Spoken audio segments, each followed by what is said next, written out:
Kira-kira kalau ada orang yang jualan pakaian di tokonya lumayan besar, tempatnya yang bagus, terus di depannya tuh di seberang jalannya itu ada orang yang jualan pakaian juga, tapi dia kaki lima.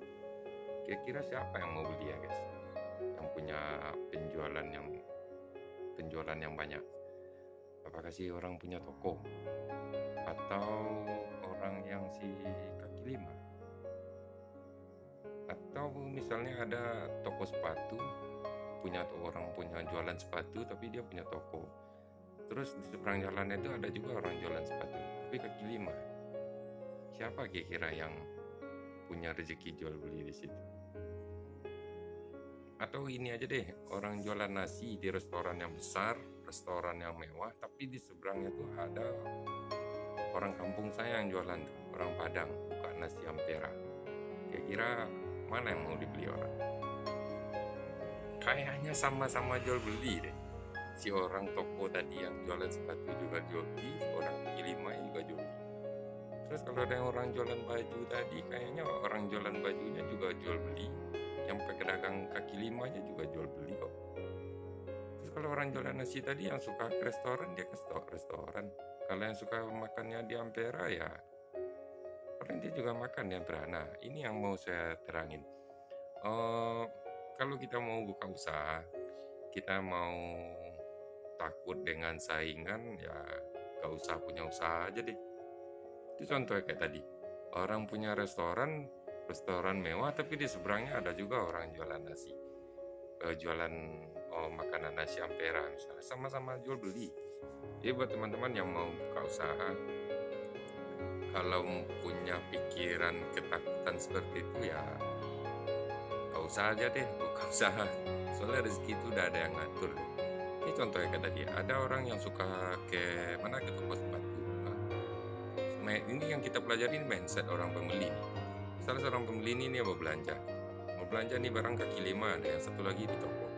Dia mikir nih barang kaki lima nih barangnya jelek nih, nggak bagus, barangnya aspal katanya, nggak tahan ya, beli aja lah di toko, udah pasti terjamin. Padahal yang dijual tuh barangnya sama.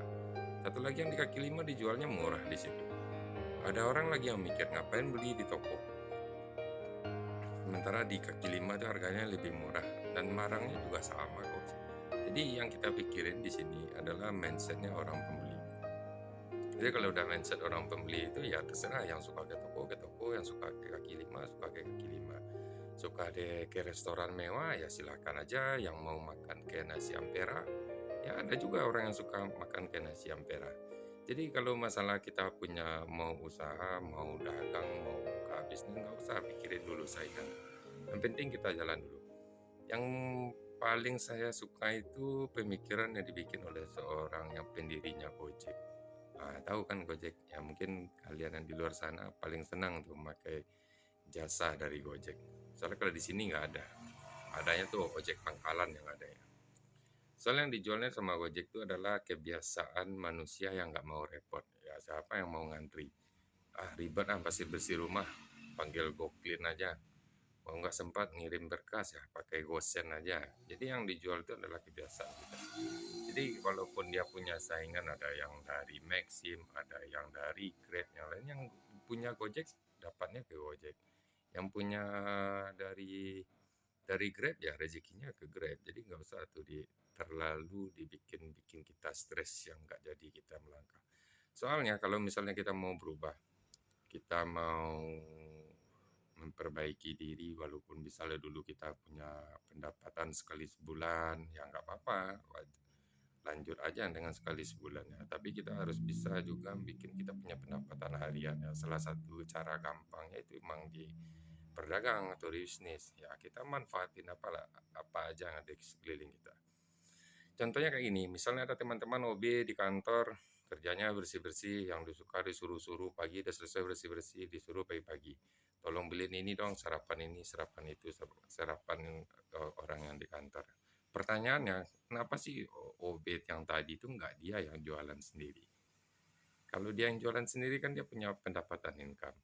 Atau dia bikin apa kayak, stok menu makan siang ya nggak usah gede-gede dulu, seenggak-enggaknya satu kantor kalau makan siang tuh nyari dia. Jadi yang harus kita tanaman tuh kalau kita mau jadi pedagang, ini saya flashback dulu ya. Kalau ketika kita sakit pasti yang kita cari siapa dulu? Cari dokter kan. Pertanyaannya kenapa kita harus cari dokter kalau kita sakit? Ya kalau kita sakit ya berobatnya harus ke dokter. Benar kan kayak gitu. Nah, jadi kalau misalnya emang kita mau mulai bisnis, mau buka usaha ya kita harus tahu, orang lain harus tahu kalau kita mau cari ini dia tahunya sama kita. Nah, contoh kayak tadi soalnya kayak OB tadi. OB di kantor kalau udah selesai bersih-bersih, kerjaannya apa? Pasti disuruh sama karyawan yang ada di kantor. Suruh beli ini, suruh beli itu, suruh cari apa namanya, ATK lah namanya ya. Jadi kalau kita bisa merubah sedikit dari kebiasaan kita, dari pergaulan kita, mungkin di situ kita bisa menambah income yang kita dapatkan. Misalnya dari jualan makanan ya, daripada ngambil sama orang ya bikin sendiri. Ya, kalau nggak bisa bikin minta fee sama orang. Misalnya langganannya pagi-pagi ini kayaknya orang kantor pada hari Senin ini dia sukanya makannya misalnya nasi goreng. Ya kita carilah teman kita yang jualan nasi goreng yang harga yang rasanya enak, harganya bisa dikasih komisi dikit sama kita. Berarti kalau misalnya ada pagi orang minta sekitar 20-30 bungkus, ya teman kita ngasih 1.000 satu bungkusnya kan lumayan juga. Jadi masalahnya ini masalah ego aja sebenarnya nih teman-teman. Jadi terkadang orang kan malu, gengsi. Oh, ngantar ini kita ngambil minta sama orang. Dia sebenarnya sih kalau saya pribadi ada orang datang, bos bisa minta ini saya ambil tiap hari, tapi kasih saya komisi ya pasti orang tokonya juga mau kasih itu. Jadi dalam suatu bisnis tuh yang musuh terbesarnya itu adalah diri kita sendiri. Masalah gengsi, malu, apalagi yang sebesar itu takut dibully, takut apalah namanya itu ya. Kalau selagi kalian gengsi, selagi kalian tidak mau keluar dari zona nyaman kalian tuh ya kalian kan segitu-gitu aja. Nggak ada bakalan berubah. Cuma aja doa tiap hari pasti kalau emang dari hati kecilnya itu nggak mau apapun yang dilakukan juga akan jadi. Jadi tetap semangat ya pesan saya. Jadi kalau misalnya ada yang mau, udah punya mimpi, udah lakuin aja, mulai aja dulu. Kayak kata cerita Tokopedia.